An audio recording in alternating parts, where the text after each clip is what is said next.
Hello, greetings, my friends. This is Gillesmansillon. Welcome to my channel. I'm an artist and spiritualist, and I'm going to come to discuss a few ideas that are quite essential, but only take whatever resonate with you. I'm going to talk about the wisdom of Socrates. For Socrates is a great master of wisdom, and his true essential knowledge is that he had only one certainty, is that he did not know.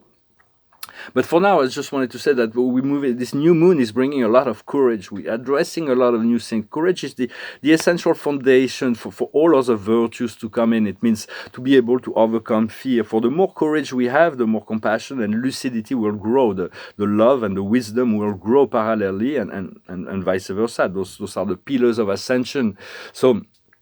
So understand that if you have more than 51% of positive energy and positive thoughts, you are on your way towards the ascension, the point of freedom, the nirvana, the transcendental salvation. It is in the works. We find the most gratification in the service to others. But the service to others, why are we doing service to others? It's not about being selfish.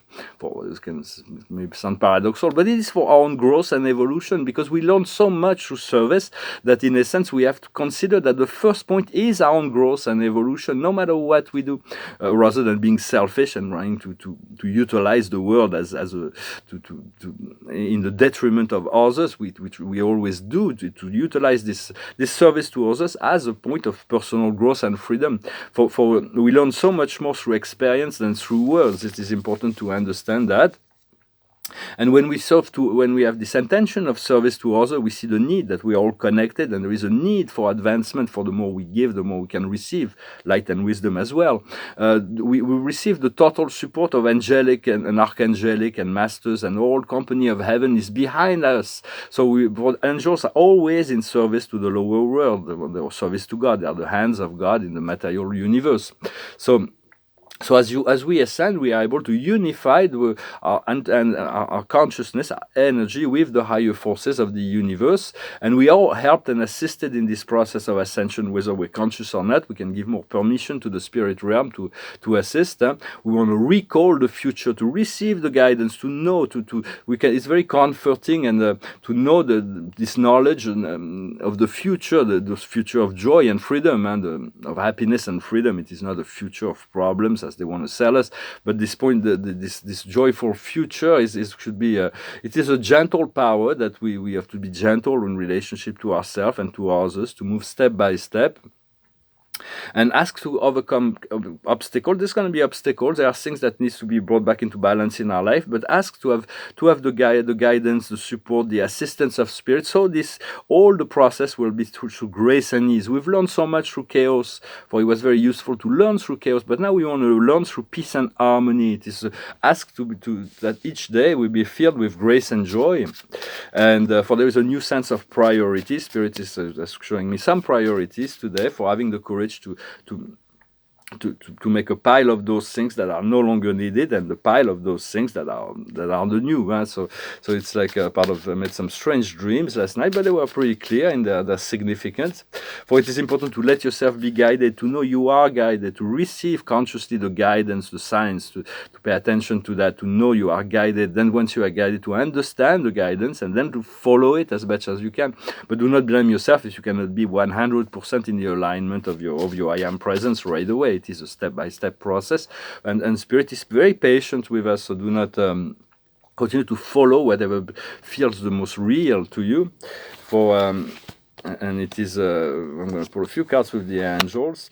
For the past is accomplishment, the present is compassion, to love yourself and love the world, and the future is patience. There is a bit of patience. That patience is like we're no longer in a hurry once we patience. What we're working on now is knowledge. This knowledge of being open to receive new knowledge, and there's going to be tests and trials that are coming.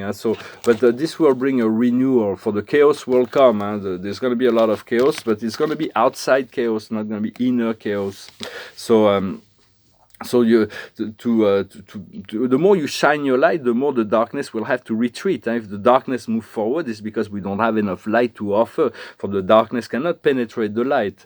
So and bring your light wherever it's needed most. There is so much more. There's still work before the ascension, the full liberation, but ask for it to be fun and joyful.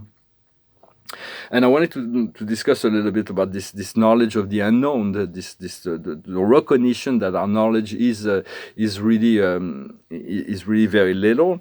For Socrates, in the book, there is this book of Plato that's called The Apology of Socrates, and it's the trial of Plato.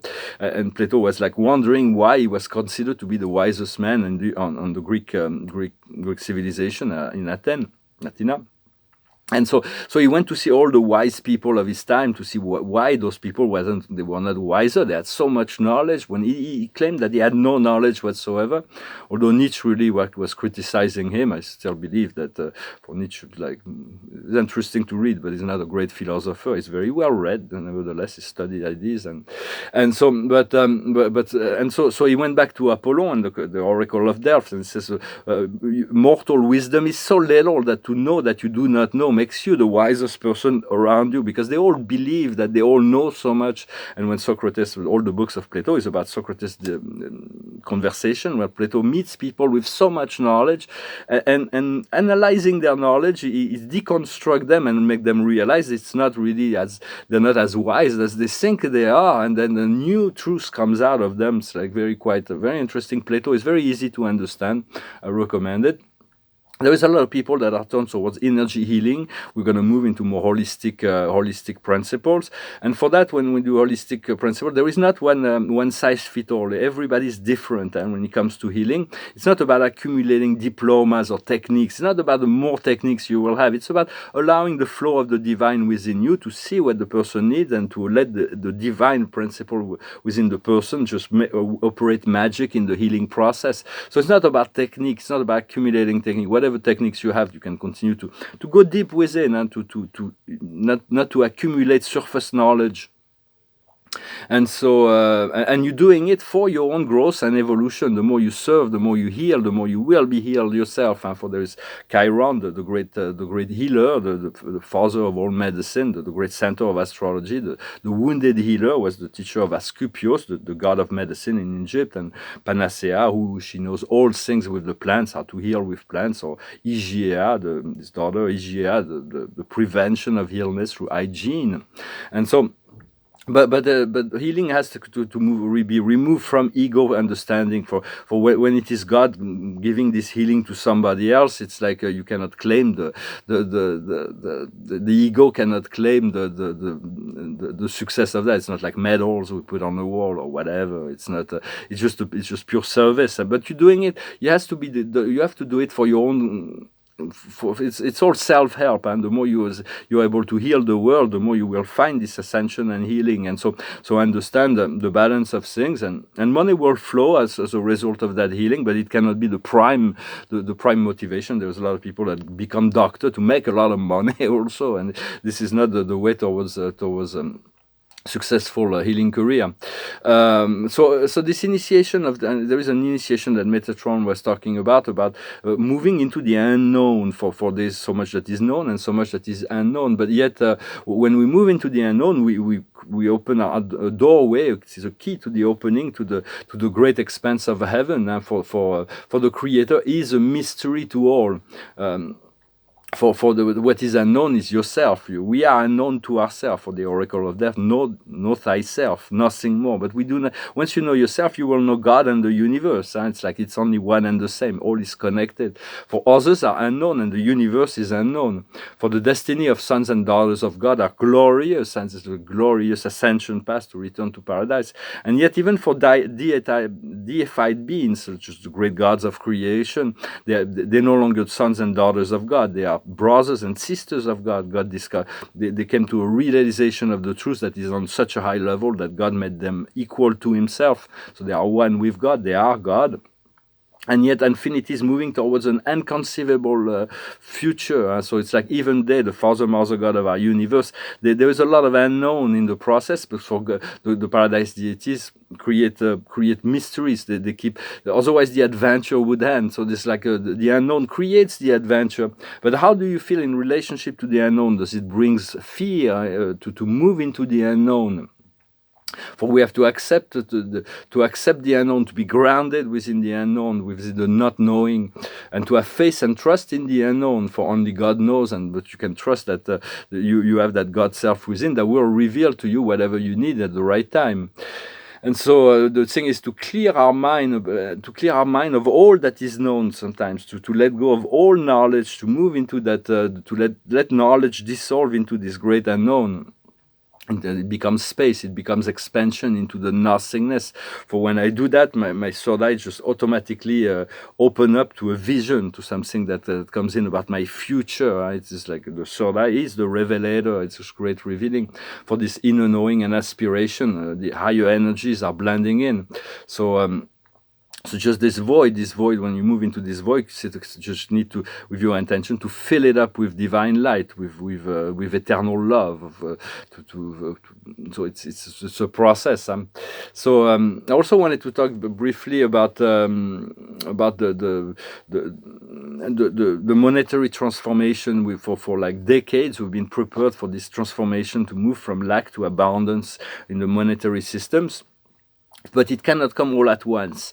If prosperity funds will be given to all beings on the planet, if everybody would become a millionaire overnight, all in society would stop. People would stop working, and it would be total chaos. So it has to come step by step. Whenever we were ready, the prosperity fund will come. It's a progressive thing. So we all have these prosperity funds coming, but it's a step-by-step thing. And we have to move consciousness from lack to abundance. If somebody that's quite abundant in his consciousness receive $1 million, he will create it, he will invest it in a way that will create wealth, that create abundance, that create joy, that create goods and services that will continue to prosper and grow. But if somebody is in total lack that receive $1 million, he will dissipate it and waste it away very quickly. So there is a whole mentality that needs to evolve before it can happen. Yet it is all in the works, because we live in a matrix that's been created to go in circle for non-evolution. It's an artificial matrix that's conducted by an artificial intelligence that control all the monetary systems in the world. But it's going to be shifting. It is shifting into a quantum system very soon. This being said, this matrix is like a condition is created for the non-evolution to keep people entrapped, but it is an artificial matrix, an electronic principle of negative electrons, but we want to move as soon as we turn the electrons into photons, we move into this light matrix. It is like by following the central road, the yellow brick road, we discover the magician, the Wizard of Oz. The Wizard of Oz is just an illusionist. He's nothing really. He's just created this illusion, and people believe in it's the one that conditioned the collective dream. So we want to free ourselves from these collective dreams. It is important to discover that we can become the magician of our life. We are the creator, the Wizard of Oz. We are the soul, to replace this illusionary matrix by a real matrix where we become the controller of our own reality. And all of this is coming. I'm going to pull a few cards. So did I do that? No, I don't think so. The highest wisdom is the observer, to remain neutral, to remain calm, to remain the compassionate observer, to breathe. What we need to understand is happy. Everything is perfect. They couldn't be any more perfect than it is now. It is just everything can be changed within the acceptance of perfection, and spread joy and happiness everywhere. Ask that life be joyful and easy, regardless of. What we need to do is not for ourselves, to stack to all those things that is not for us, that is not given to us at this one moment, is not for us. There is better coming. To trust, to allow that, to be happy with what we have, and to know that this is a process of releasing the old. And the outcome is breathing, to breathe ourselves towards freedom, and for nirvana means extinction of breath. It's like at some point the breath is like becomes eternal. There is no more need for breathing, but for now we need to breathe in and out. It is really the process. For it is like this process of ascension is like me. I feel like we all like a bus drivers, and when we take other people, it's the Paradise Express. We want to get into the bus, get into the ascension, move into the ascension. But this bus will only take you halfway. There is a stop where everybody needs to come out of that bus that we drive, and they need to get onto their own vehicle and to learn to navigate their own ways towards towards the ascension, and to make their own choice, to return to their own sovereignty. We all have a GPS that is the heart.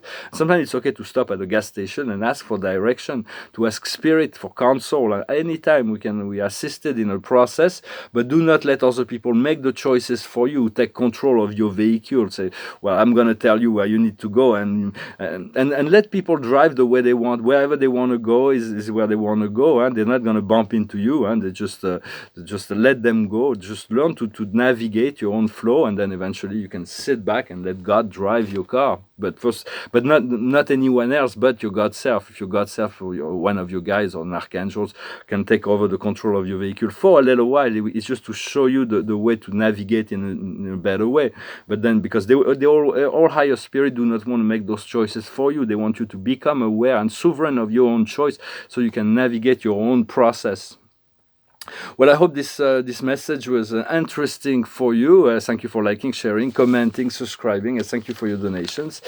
And if you want a private session, I'm going to do a few more this week. Then I'm going to make a pause, for there is so much that is coming, and so a lot of wonderful things that are ahead. So stay positive, stay. It's just this new moon will bring a lot more courage, and so throughout this all the way to the full moon that is coming in Aquarius, and then after that the energies will be picked up by the galactic New Year and the August 8th portal until the 12th of August. We're gonna have those great big opening, but for now we're just coming into this new power, so we'll be ready for the new energies. I want to sing a song. It's a song it just came out of the pile. I wasn't sure what to sing. It's an old song from 1964, and it's about seeing behind the veil, not to be deceived. Sometimes we believe something is something, and then we realize it wasn't really what we thought. Even in relationships, so just do not be deceived. Just be gentle, but be lucid as well. It's called "She's Not There." Well, no one told me about her, the way she lied. Well, no one told me about her, how many people cried. But it's too late to say you're sorry. How would I know? Why should I care? Please don't bother, try to find her. She's not there. Well, let me tell you about the way she looked, the way she acted, and the color of her hair. Her voice was soft and cool, her eyes were clear and bright, but she's not there. Well, let me tell me about her. What could I do? Well, no one told me about her, though they all knew. But it's too late to say you're sorry. How would I know? Why should I care? Please don't bother, try to find her. She's not there. Well, let me tell you about the way she looked, the way she acted, and the color of her hair. Her voice was soft and cool, her eyes were clear and bright, but she's not there. Or she's not there. Well, whenever something falls away in the universe, there's always something that re-emerges to take its place. Understand, there's an eternal cycle of life. When somebody dies somewhere, somebody is born somewhere else. When somebody disappears somewhere, there's something new that comes out. Is the transmutability that makes God immutable in this universe, in the world of form. The transmutability of God that makes it immutable for when it's both death and rebirth. And right now we're dying into an old state in order to be reborn into a new. Well, I wanted to wish you a really good day, and today is really taking care of the logistic to remain concentrated on business, and it's really more like than sentimental. It's like sentimentality will come once the energy will be balanced. And it's like doesn't mean if it comes to you, just enjoy it. But it's the Lady of Michael. She's brilliant, autonomous, perspicace, and having a sense of humor. So it's about being clear-minded as well. Huh? You know exactly what to do. Put your experience into work. Focalize more on your career than on a love story. So she's reminding us we know what to do. It's just a matter of taking step by step and moving towards the process, and we'll achieve the goals that we are seeking to achieve as we trust more and to allow Spirit to assist us whenever we need. Thank you very much. Wish you a wonderful day, and I'll talk to you later. Namaste.